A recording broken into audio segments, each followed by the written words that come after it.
Salam sejahtera Malaysia, denyut nadi suara rakyat bergema di channel ini. Jangan lupa tekan butang subscribe, like dan share. Malaysia kita punya, cintai Malaysiaku, kita jaga kita.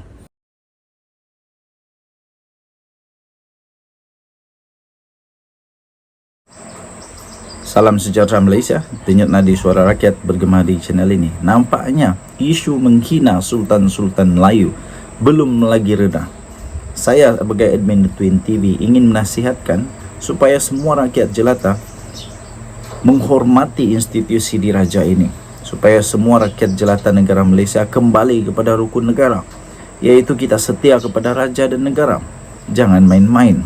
Siapa kita ini kalau kita tidak dapat menghormati rukun negara? Tidak mungkin kita dapat hidup dengan aman, bagus di negara Malaysia ini kalau kita tidak menghormati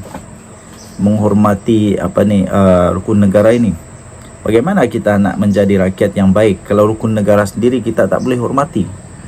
Akhirnya, polis telah menahan dua lelaki ditahan kerana kes hina Sultan Selangor dan Sultan Johor di Facebook. Nampaknya kali ini bukan hanya Sultan Selangor yang diserang, tapi juga Sultan Johor di Facebook. Wow, ini baru saja diterbitkan 31 Ogos yang lalu. Kemarin polis menangkap. Polis sudah pun menangkap dua lelaki warga tempatan kerana telah memuat naik satu hantaran yang berkecenderungan menghasut bagi mendatangkan penghinaan atau membangkitkan perasaan yang tidak setia terhadap institusi diraja. Pengarah Jabatan Siasatan Jenayah Bukit Aman iaitu Muhammad Suhaili Muhammad Zain dalam makluman penangkapan itu menjelaskan permohonan tahanan reman terhadap dua suspek itu telah dibenarkan selama 3 hari bermula pada 31 Ogos yang lalu itu sehingga 2 September.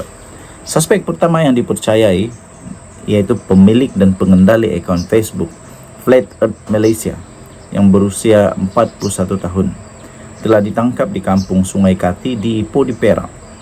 Ini berhubung satu hantaran yang ada berbaur penghinaan terhadap institusi diraja Johor, katanya pada satu kenyataan pada hari ini. Sementara itu, Muhammad Suhaili yang juga suspek kedua, dipercaya memiliki akaun Iman Mustaqim.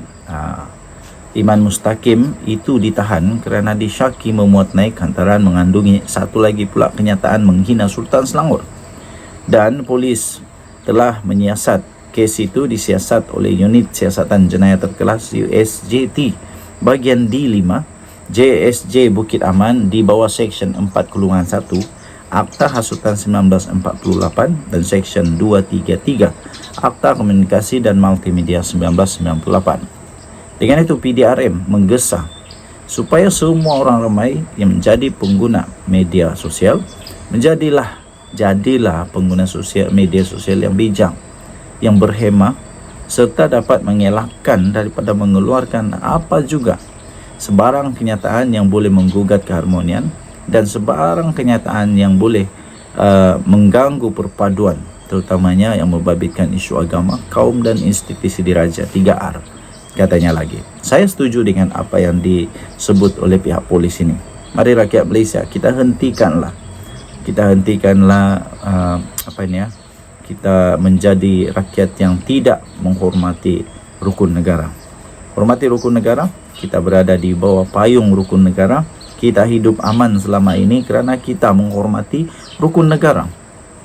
Kita harus belajar daripada pengalaman-pengalaman buruk yang lalu, iaitu jangan sampai pula kita kerana tidak menghormati rukun negara Malaysia punya kehormatan boleh terjejas. Jadi mari sama-sama kita jaga negara kita, kita jaga kita. Denyut nadi suara rakyat bergema di channel ini. Bye-bye. Salam sejahtera Malaysia, denyut nadi suara rakyat bergema di channel ini.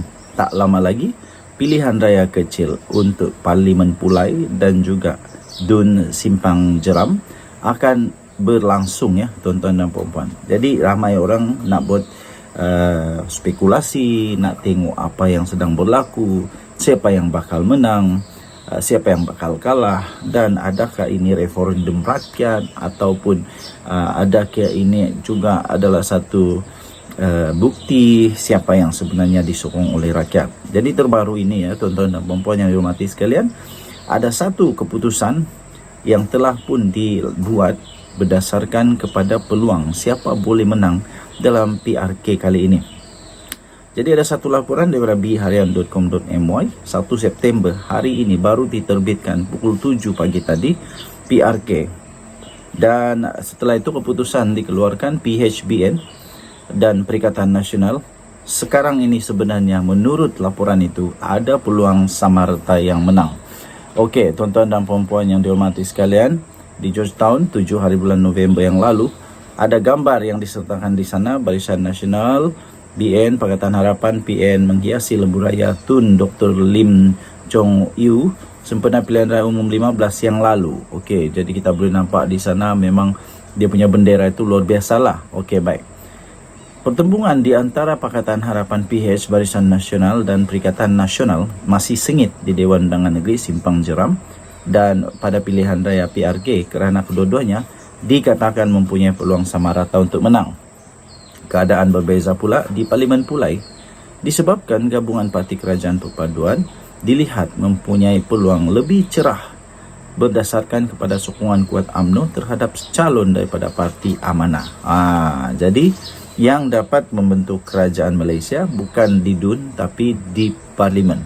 Jadi makna kata kalau ini betul, kalaulah di Parlimen sekarang ini peluang lebih besar untuk kerajaan, maknanya kerajaan masih lagi akan kekal utuh dan tidak ada peluang untuk pembangkang untuk dapat merebut. Okey, jadi apapun kalau menang pun pembangkang tak akan dapat ubah kerajaan kerana hanya satu saja.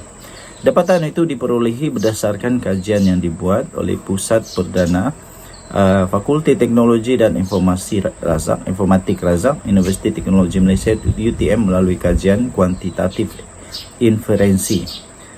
Penyelidiknya iaitu Dr. Mazlan Ali berkata UMNO bersungguh-sungguh untuk memastikan kemenangan di Pulai menjadi milik PHBN bagi membuktikan parti itu sebenarnya masih kuat di Johor.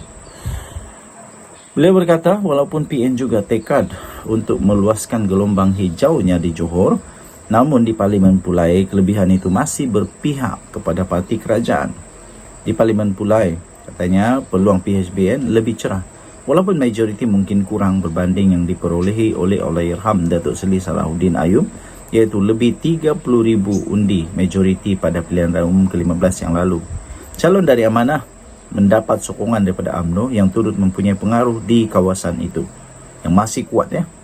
UMNO dikenali dengan pergerakan jentera parti yang kemas. Sementara itu di DUN Simpang Jeram agak mencabar kerana adanya pengaruh Tan Sri Mahidin Yasson dari Pagoh. Katanya di sini PRK Pulai dan Simpang Jeram yang diadakan susulan kematian penyandangnya Datuk Seri Salahuddin Ayub akibat pendarahan otak pada 23 Julai yang lalu masing-masing menyaksikan pertandingan 3 penjuru dengan kehadiran seorang calon bebas. Di Parlimen Pulai, pertembungan utama membabitkan bekas speaker DUN Johor, Suhaizan Kayat mewakili PHBN dan Timbalan Bersatu Bahagian Pulai iaitu Zulkifli Jaafar. Sementara itu di DUN Simpang Jeram pula PHBN meletakkan Timbalan Ketua Amanah Kawasan Bakri iaitu Nazri Abdul Ar-Rahman sebagai calonnya, manakala PN berharap kepada pakar bedah iaitu Dr. Muhammad Mazri Yahya. Pada masa yang sama, Mazlan berkata PRK di Parlimen Pulai dan DUN Simpang Jeram menjadi isyarat untuk UMNO membuktikan Johor masih kubu kuat mereka, manakala bagi PN pula sama ada gelombang hijau boleh menular di Johor. Atas dasar itu katanya sentimen nasional lebih diketengahkan berbanding isu tempatan, ditambah dengan keadaan di Johor yang tidak banyak dilanda masalah seperti isu bekalan air. Di Pulai pula disebabkan itu kawasan bandar banyak limpahan ekonomi khususnya dari rakyat Singapura yang berbelanja di situ. Isu itu tidak menjadi masalah besar di sana. Dapatan kita juga menunjukkan pengundi meletakkan jangkaan tinggi terhadap pengganti Salahuddin kerana Allahyarham mewariskan satu legasi besar yang berjiwa rakyat. Denyut nadi suara rakyat bergema di channel ini. Bye-bye.